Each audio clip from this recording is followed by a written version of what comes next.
ঋণের চাপে এরকম অবস্থা হয়েছে, তার এরকম পেরেশানি হয়েছে, দেশটা ছাড়তে পর্যন্ত বাধ্য হয়ে গেছে।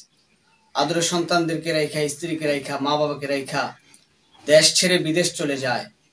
তো ভাই, আল্লাহ রাব্বুল আলামিনের উপরে যদি আমরা নৈকট্য হাসিল করতে পারি, আল্লাহকে রাজি খুশি করিয়ে যদি ঋণ মুক্ত হইতে পারি, আল্লাহ যদি আমাদেরকে সাহায্য সহযোগিতা করেন, তাহলে আমাদের কতই না ভালো হয়। সেটা হলো আমলিয়াতের মাধ্যমে, তদবিরাতের মাধ্যমে ইনশাআল্লাহ। এই যে আজকে শুক্রবার চলতেছে, এই শুক্রবার দিনে খুবই গুরুত্বপূর্ণ কিছু তদবির আছে, আমল আছে। যে সমস্ত আমলগুলো যদি আপনি করতে পারেন, মহান আল্লাহ তাআলা আপনাকে এই ঋণ থেকে মুক্তি দান করবেন এবং সৌভাগ্যশালী আপনাকে বানিয়ে দেবেন ইনশাআল্লাহ। এই আশা, এই প্রত্যাশা রেখে আজকে আপনাদের মাঝে এই ভিডিওতে উপস্থিত হয়েছি। আশা করি সম্পূর্ণ আমলিয়াতটা মনোযোগ সহকারে শুনবেন। নিয়ত সহি রেখে, উদ্দেশ্য সহি রেখে আমলিয়াতগুলো যদি করেন, আল্লাহ অবশ্যই সফলতা দান করবেন। দিনদার ভাই ও বোনেরা, আপনারা যারা ঋণগ্রস্ত হয়ে আছেন, অনেক ঋণ আপনাদের মাথার মধ্যে, ঠিক মতো খাইতে পারেন না, ঘুমাইতে পারেন না, সংসার দিয়ে আপনি করতে পারেন না, আপনি আমলগুলো করেন। প্রতিদিন শুক্রবার, যখন প্রত্যেক সপ্তাহে শুক্রবার আসবে, এই শুক্রবার দিনে স্ক্রিনে একটি আমি দোয়া দিয়ে দিলাম। এটা আপনি হাদিস থেকে পাওয়া যায়। এই দোয়াটা আপনি পড়বেন 70 বার জুমার নামাজের আগে পড়বেন। কয়বার বললাম? 70 বার পাঠ করবেন। 70 বার যদি আপনি পড়েন, আল্লাহ রাব্বুল আলামিন আপনাকে অবশ্যই হেফাজত করবেন এবং সৌভাগ্যশালী বানিয়ে দিবেন। সৌভাগ্যশালী, আপনাকে ধনী বানিয়ে দিবেন, অর্থাৎ টাকাওয়ালা, পেরেশানি মুক্ত আপনার এরকম ভাবে জিন্দেগি তৈরি করে দিবেন, যেটাকে বলা হয় সৌভাগ্যশালী, সৌভাগ্যবান, এরকম হয়ে যাবেন। তারপরে পাশাপাশি এই দোয়াটাই আপনি জুমার নামাজের আগে এবং জুমার নামাজের পরে, জুমার নামাজের আগে অথবা জুমার নামাজের পরে, জুমার নামাজের আগে পড়বেন, না হয় জুমার নামাজের পরে পড়বেন। 570 বার পাঠ করতে হবে। আপনার 570 বার পাঠ করতে হবে। 100 বার দুরূদ শরীফ পড়বেন আগে, 100 বার ইস্তেগফার পড়বেন, তারপর 570 বার এই দোয়াটাই পড়বেন। আমি এই দোয়াটা আপনাকে, আমলটা সম্পূর্ণ সিস্টেমটা আমি করতেছি এখন, আপনি শুনে নেন। আপনি জুমার আগেও পড়তে পারেন, জুমার পরে পড়তে পারেন। কিভাবে করবেন?